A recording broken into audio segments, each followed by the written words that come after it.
नमस्कार। निशुल्क ज्योतिष परामर्श केंद्र में आप सबका स्वागत है। आज हम एक विशेष विषय पर चर्चा करते हैं जो कि 19 मार्च 2026 को नव संवत्सर 2083 प्रारंभ होने जा रहा है। इसका क्या विरोधाभास है, इसे समझने का प्रयत्न करते हैं। ग्रह गोचर किस प्रकार से हमें प्रभावित करेंगे और उनके प्रभाव को जानने में जो विरोधाभास है उनके बताने और उनके ग्रहों के प्रभाव देने और हमारे समझने में जो विरोधाभास है, इसको शायद हमें कई पार्ट में समझना होगा। तो आज हम पार्ट 1 में इसको समझने का प्रयत्न करते हैं। जैसा कि आप सभी को मालूम है, नव संवत्सर 2083 का नाम रौद्र संवत्सर है। रौद्र जो कि परेशानी लाता है, विनाश लाता है। और इस संवत्सर के गुरु जो है वह राजा है। गुरु तो धर्म ज्ञान के प्रतीक है और गुरु 2 जून को उचके भी होने जा रहे हैं। यही विरोधाभास है। तो इसे समझने के लिए सबसे पहले तो हमें ये समझना होगा कि क्या ज्योतिष डराने का विषय है? क्या भविष्य में घटने वाली घटनाओं का पूर्व के अनुभव के आधार पर आकलन कर सचेत होना, संभलना गलत है? विरोधाभास क्या है? विक्रम संवत्सर 2083 के राजा गुरु एवं मंत्री मंगल है। संवत्सर का प्रारंभ अमावस्या से हो रहा है, जबकि नवरात्रा स्थापना प्रथम तिथि से होती है,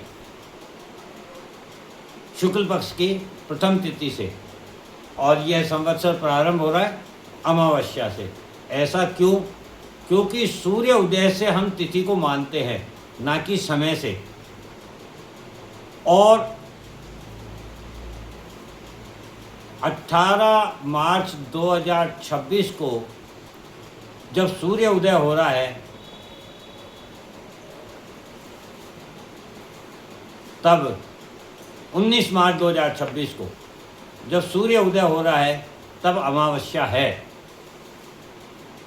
इसलिए लेकिन ये तिथि जो है अमावस्या की, ये प्रातः थोड़े समय के लिए है।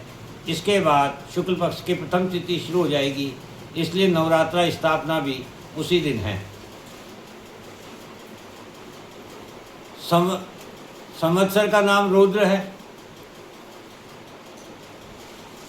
इस संवत्सर के राजा गुरु हैं। राजा कैसा होना चाहिए? राजा सदा धर्म, नीति, नियम के साथ त्याग समर्पण के भाव से प्रजा का पालन पोषण करें एवं प्रजा को सही मार्ग दिखाकर प्रकृति की रक्षा करें। राजा ऐसा होना चाहिए। और गुरु कैसे हैं? गुरु बृहस्पति धर्म, ज्ञान, नीति, नियम, त्याग, समर्पण के पर्याय हैं। प्रजा को प्रेम प्यार से प्रकृति का महत्व समझाकर प्रजा का मार्ग प्रशस्त करने वाले ग्रह हैं गुरु। 19 मार्च से 2 जून तक गुरु मिथुन राशि में स्वयं के पुनर्वसु नक्षत्र में रहेंगे। मिथुन राशि के स्वामी बुध हैं।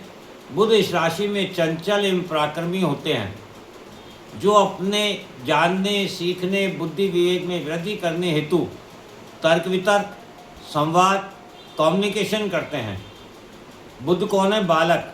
और बालक की यह प्रवृत्ति मनमोहक व आकर्षित होती है।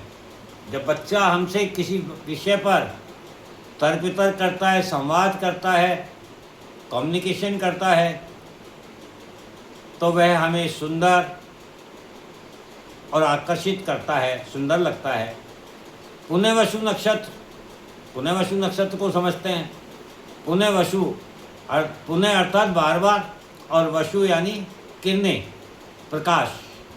बालक सीखने के लक्ष्य से जीवन की शुरुआत स्कूल, विद्यालय में गुरु अध्यापक के अधीन चेतना जागृत कर सफलता प्राप्त करने हेतु पूर्ण निष्ठा के साथ प्रयत्नशील रहता है।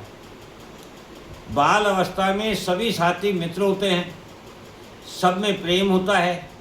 द्वेष, ईर्ष्या, छल कपट से मुक्त रहकर कुशार्क बुद्धि के द्वारा लक्ष्य प्राप्त करने हेतु निरंतर प्रयास करता है बालक पर अध्ययन अध्यापन के अलावा कोई जिम्मेदारी और दायित्व नहीं होता है।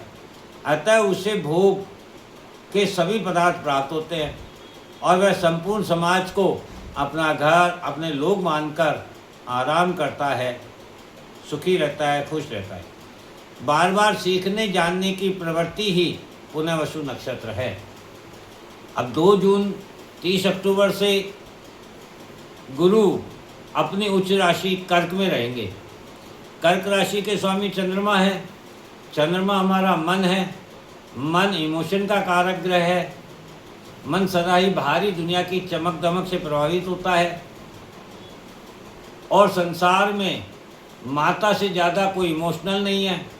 मन सदा सुख भोग चाहता है, विलासिता की चाहत रखता है। कर्क राशि जल तत्व की राशि है। बहता जल जो कि शुद्ध, पवित्र, निर्मल और कोमल माना जाता है। गुरु यहाँ उच्च के होते हैं। कर्क राशि में गुरु उच्च के होते हैं क्योंकि गुरु धर्म, ज्ञान, नीति, नियम, संस्कार के कारक ग्रह हैं। और धर्म, ज्ञान, नीति, नियम, संस्कार जब शुद्धता एवं पवित्रता के साथ निर्मलता, कोमलता लिए हुए निरंतर गतिशील रहता है तो सर्वश्रेष्ठ समाज का निर्माण होता है।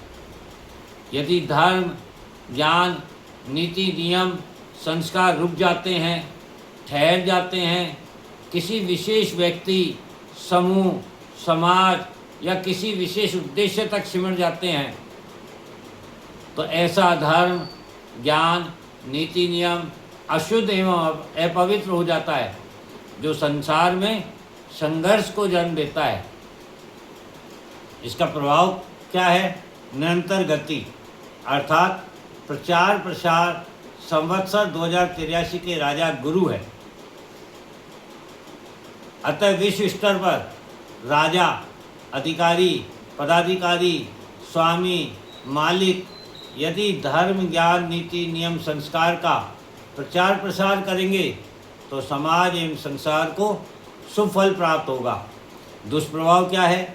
यदि राजा स्वयं का प्रचार प्रसार करेंगे तो यह अहंकार अभिमान होगा और अहंकार अभिमान का जनता के द्वारा विरोध होगा जिससे संघर्ष की स्थिति उत्पन्न होगी क्योंकि मंगल मंत्री हैं और मंगल सेनापति हैं जिसका कार्य रक्षा करना है।